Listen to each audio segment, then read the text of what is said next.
男孩在打猎时遇见了一件可怕的事，眼前突然窜出一头巨大的雄狮。察觉到危险的他迅速把弟弟拉到身后。面对这样的巨型猛兽，他明白就算开枪也难以致命。于是男孩做出了个令人意外的举动，只见他竟然主动地放下了猎枪，想用行动向狮王表示善意。出乎意料的是，狮子狰狞的面容竟慢慢缓和，但突如其来的枪声却打破了这份平静。开枪的正是男孩的父亲，可他判断失误了。狮子怒吼着扑向少年，利齿深深咬入骨骼。父亲疯狂开枪试图阻止，却没能拦住狮子将孩子叼走。他原本认定儿子必死无疑，但命运齿轮却在悄然地转动。狮子的血液滴入他的伤口，仿佛开启了某种神秘序列。他们的基因产生了微妙反应，狮子似乎察觉到了这个变化，他扔下猎物转身离开。男孩就这样神奇般的活了下来，但父亲对他能侥幸生还却高兴不起来，因为作为黑帮大佬的他不能接受儿子懦弱的表现，他期望儿子像狼一样凶狠，并告诫他强者生存的道理。父亲想让他继承自己的事业，这种管教令男孩内心十分煎熬。面对残暴的父亲，男孩却不敢反抗，但当看到那头雄狮的标本时，就再也压抑不住心中的怒火了。He should have killed you! What's going on with you? 男孩将自己关在房间，他下定决心绝不会成为父亲那样的恶魔。不久前，母亲不堪家暴，结束了自己的生命，愤怒与对这个家的绝望交织在一起，他决心永远的逃离这里。临走前，他取出了一张神秘的卡牌，这对他似乎有着重大的意义。就在他谨慎地爬上屋顶时，脚下的瓦片突然碎裂，原以为会狠狠地摔在地上，结果却是无比轻巧的安全落地。男孩难以相信眼前的一切，但此刻无暇思考。他几经周折来到母亲的故乡，那是俄罗斯远东的广阔草原之中。正当他沉醉于自然美景时，却突然听到一阵可怕的声响。男孩惊恐地回头，只见地平线上烟尘滚滚，成群的野牛正朝他狂奔而来。面对这汹涌的牛群，就算是最强壮的狮子也只能躲避。可一时之间，他已无处藏身，只能捂住耳朵听天由命。但奇怪的是，牛群却都绕开了他，纷纷从他两侧跑过。等他回过神，才发现牛群首领正护着他。等待所有野牛跑远后，这头牛王才放心离开。这时少年才明白，他不仅能与野兽交流，身体机能也远超常人。只见他稍一用力，箭雨就能飞出百米，速度更是堪比猎豹，转眼就能追上奔跑的驯鹿，而爆发力更是惊人，轻轻一跃就能一飞冲天，听力也愈发敏锐，连峡谷里有多少水花泛起都能清晰分辨。突然枪声回荡在山谷，他迅速爬上参天大树，定睛一看，就发现了千米外的偷猎者。见此情形，克莱文怒火中烧，立即冲了过去，眼前只剩下已被割去牛角的尸体。为了掩盖猎杀野牛的罪行，两名盗猎者威胁克莱文立即离开这里，但克莱文已怒不可遏，他抓起地上沾血的猎刀，闪电般刺死一名盗猎者，同时将另一人扑倒在地。克莱文将所有怒火倾泻在这人身上，直到力竭才停手。此刻克莱文不仅拥有狮王的力量，更继承了狮王守护领地的威严。自此克莱文担起守护草原的重任，与所有盗猎者结下了世仇。16年转瞬即逝，男孩已成为杀手界的传奇。这位漫威宇宙的超级反派，他的名号令人胆寒，凡是被他盯上的目标，无一例外都会成为他的猎物。为追捕名单上的罪犯，他不惜假扮囚犯潜入监狱，但刚进牢房就愣住了，因为他的室友也是个狠角色。为了避免节外生枝，克莱文主动打起了赌，声称3天内他必能出狱，超时1分钟就任其处置。狱友将信将疑，但仍露出玩味的笑容。第二天的放风时间，两个不知天高地厚的手下找上门，扬言监狱里一切都归他们老大管，说着就要教训这个新人，却不知这次碰到了硬茬。克莱文稍微发力，便轻而易举地抬起两人。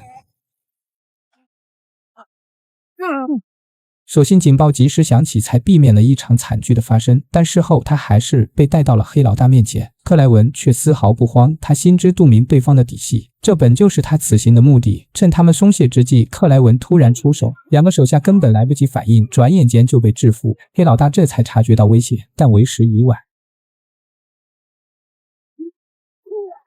巨大的动静引来了狱警，却被克莱文反手扔下了楼。他像壁虎一样在墙面游走，用蛮力硬生生撕开一条出路。刺耳的警报声响彻整个监狱，但克莱文的速度快得惊人，武器在他面前如同摆设。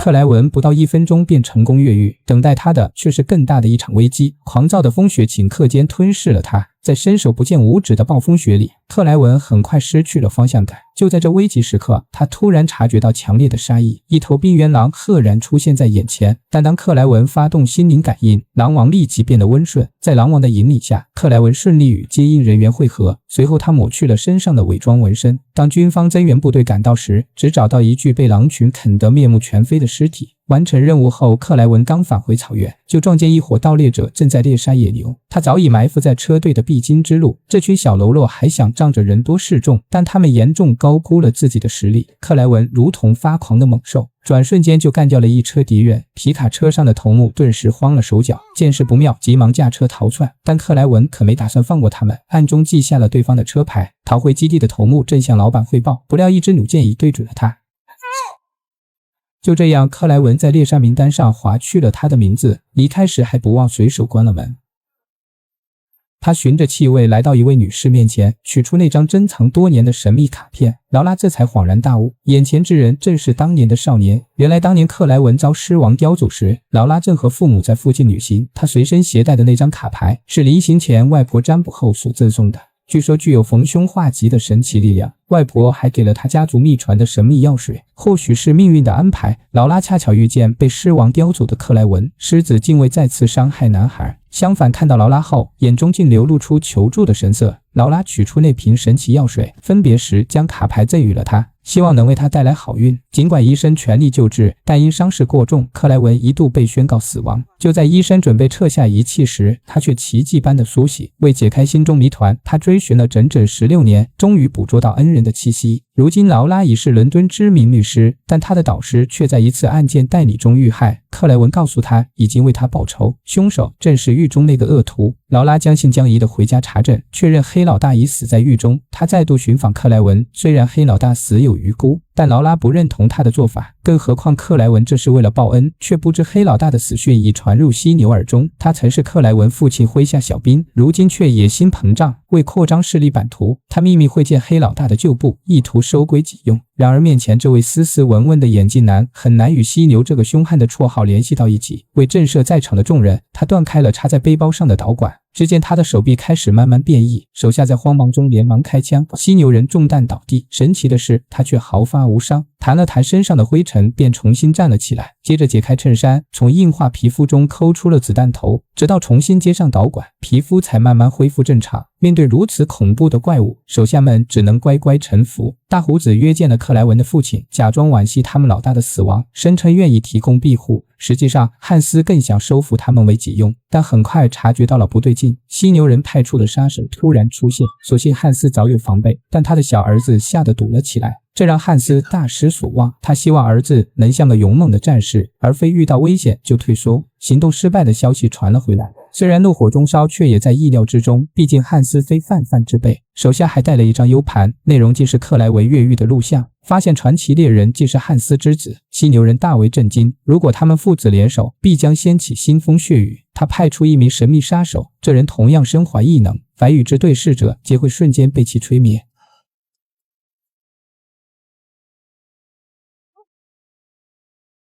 克莱文尚未察觉危险的来临，还在为弟弟准备生日的惊喜。他徒手攀上摩天大楼，甩开了父亲的全部眼线之后，终于和弟弟相见。想起离家那晚，弟弟恳求和他一起离开，却遭到克莱文的拒绝。而这些年来，弟弟常常受到父亲的责骂，这令克莱文心怀愧疚。尽管父亲经常打击他的自信，但弟弟心底深处仍然渴望获得父亲的认可。而克莱文早已看穿父亲的本质，他劝弟弟远离那个名义上的父亲，因为他是个彻头彻尾的大坏蛋。话还没说完，父亲就突然赶来。为了不破坏弟弟的生日，他只能强颜欢笑。宴会散场后，克莱文只能独自到公园睡了一夜。第二天正要和弟弟道别，却见房间里凌乱不堪，弟弟早已不知所踪，只留下床单上斑斑的血迹。他冲向阳台，恰巧看见弟弟被押入车内。克莱文纵身一跃，这样的高度对他来说轻而易举，但仍是迟了一步。绑匪早已消失于街尾，但克莱文并未放弃，他化身野兽般的速度一路狂追。眼见距离逐渐拉近，克莱文肌肉剧烈膨胀，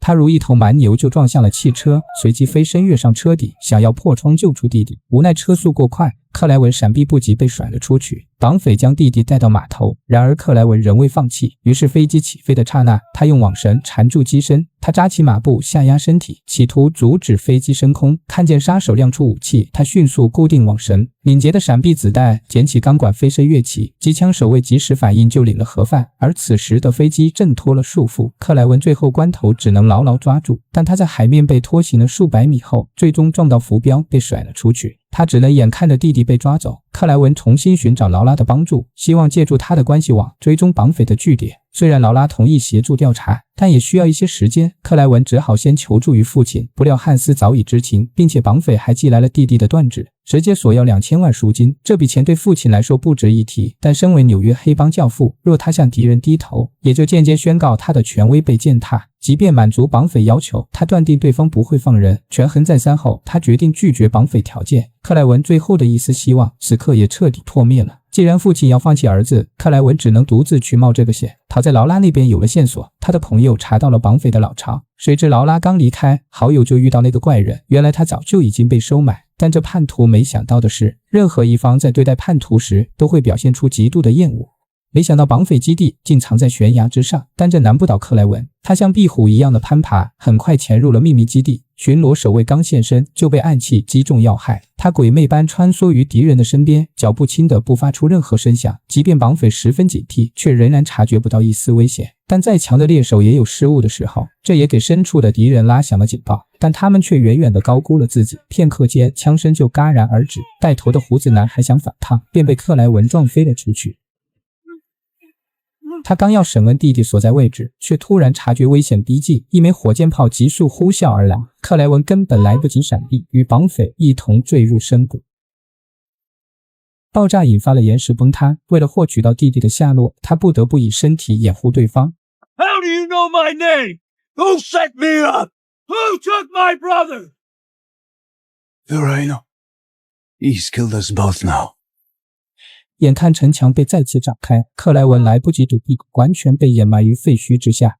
杀手之后找到了克莱文的尸体，正想拍照发给老板，可没想到克莱文竟出现在身后。两名杀手还没来得及反应，就匆匆地领了盒饭。与此同时，弟弟被带到了犀牛人面前，但却未打算取他的性命，反而生出了怜悯之心。他知道弟弟常年遭受着父亲的责骂，两人的经历极为相似。为说服弟弟能够合作，他便展现出了自己的秘密。他曾接受了极端的生物改造实验，所以才变成这般模样，同时还要忍受那噬骨的剧痛。虽然厌恶自己现在的模样，但却深刻明白这生存的法则，只有强者才能让人敬畏。他想让弟弟也接受这样的改造，用实力夺取父亲的黑帮帝国。可这时手下突然传来消息，有一名神秘人已经闯了进来，所有人都严阵以待，却没想到克莱文这么快找了过来。当电梯门打开的瞬间，竟发现是那个怪人。当他摘下眼镜的一刻，所有人都被拉入了幻境。他如幽灵般穿过走廊，径直地出现在弟弟面前。怪人警告犀牛人，在没抓住克莱文之前，不得伤了他的弟弟，因为他发现克莱文是一个完美的进化体，现在只有弟弟是他唯一的弱点。随后他从口袋中掏出一株植物，这是西伯利亚的一个罕见物种，克莱文的毒箭便取材于它。只要能找到这个植物的生长地，就能找到克莱文的踪迹。与此同时，克莱文担心劳拉的安全，带他前往西伯利亚的据点。整个房间布满了实验设备，陈列着各种珍贵药草。克莱文钻研这些植物，试图重现那瓶救命药剂，但劳拉也不清楚具体的配方，早已随外婆的去世而失传。另一边，怪人和犀牛人也追踪而来，还带着他们致命的毒药。这种毒药一旦进入人体，会引发内心最深的恐惧，导致器官快速衰竭，中毒者会在幻境中死亡。而追踪的队伍却遇到了意外，山林之中暗藏危险。突然，一只巨大的山猫袭击，又快速消失在丛林。弟弟也趁机逃进了森林之中，而派遣出的搜索小队纷纷落入了克莱文的陷阱。精心布置的狩猎即将开始。只见森林中克莱文如同幽灵，杀手来不及开枪就已经被杀，剩下的人惊慌失措，想逃却已经来不及了。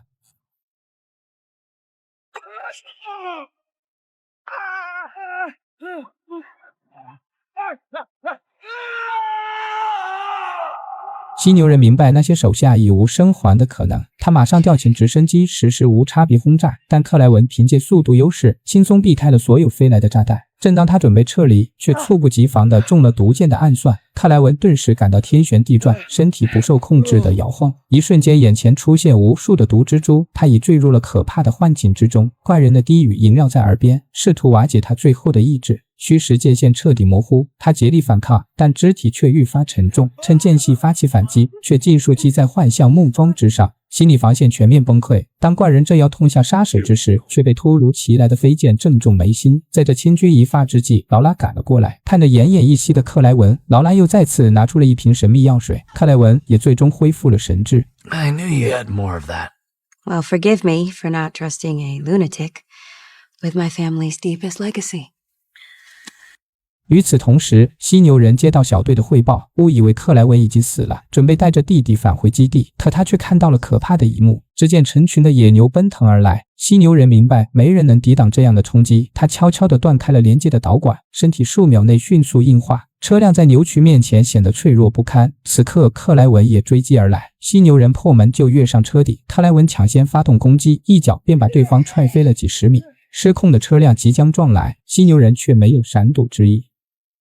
这强大冲击力也将克莱文甩飞，眼看犀牛人再次举起汽车，克莱文竟不退反进，凭借敏捷身法灵巧闪躲，转瞬间就来到了敌人面前。然而无论他如何攻击，却都无法伤到对方丝毫，反而还被犀牛人打出几十米。眼看克莱文被打得眼冒金星，还没等他站稳，犀牛人也开始反击，在拳拳到肉的重击下，克莱文也被打成了沙包。犀牛人仗着蛮横的冲劲儿，连人带车就撞飞了克莱文，直到将其压制身下，犀牛人才发出一声冷笑。不料克莱文再次跃起，却还是被犀牛人擒住。面对这压倒性的力量，克莱文毫无胜算。就在濒临窒息之时，却无意间发现了对方的弱点，克莱文用尽全力刺了进去，剧痛使得犀牛人不得不松手，但这样也彻底激怒了这头野兽。克莱文见状，赶紧拿出钢绳，凭借灵活的走位，将钢绳缠绕在了他的身上，接着全力抛向空中，钢绳的一端就拴在了野牛头上。